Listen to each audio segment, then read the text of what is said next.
रे चालू कर रे, जनरेटर चालू कर जल्दी।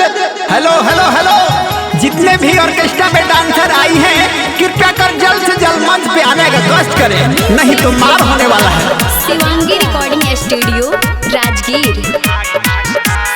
हेलो हेलो हेलो, नचनिया कने गेलो, रौटी में देख कहीं भाग तो न गेलो। हेलो हेलो हेलो, नचनिया कने गेलो, रौटी में देख कहीं भाग तो न गेलो।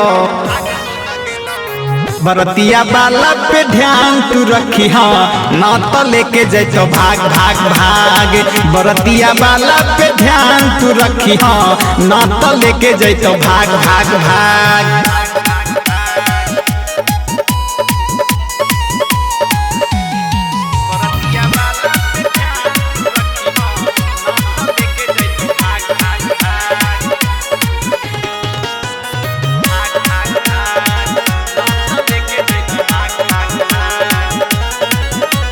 लाली ओठा लाली छौड़ी खूब हो लगैले, मारी परफी में हको देह गम कैले।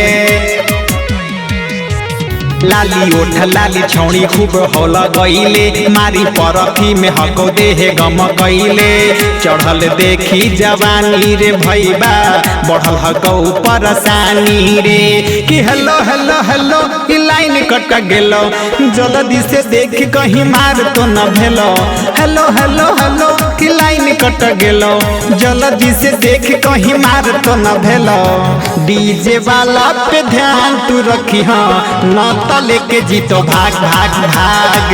डीजे वाला पे ध्यान तू रखी हाँ, ना तो लेके जीतो भाग भाग भाग।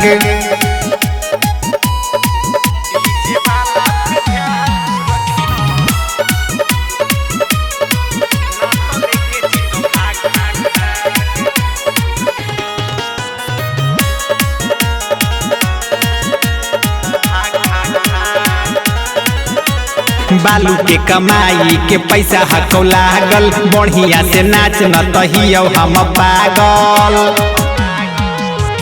बालू के कमाई के पैसा हको लागल, बढ़िया से नाच न तहियो हम पागल। गायक तू न लवाना त दे तो गरदा उड़ाई रे। हेलो हेलो हेलो, मुस्कानमा कने गेलो, रौटी में देख कहीं भाग तो न गेलो।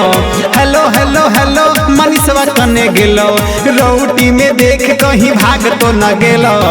कर का छौड़ा पे ध्यान तू रखी हाँ, ना तो लेके जीतो भाग भाग भाग। गोर का छौड़ों पे ध्यान तू रखी हाँ, ना तो लेके जीतो भाग भाग भाग। Shivangi recording studio Rajgir.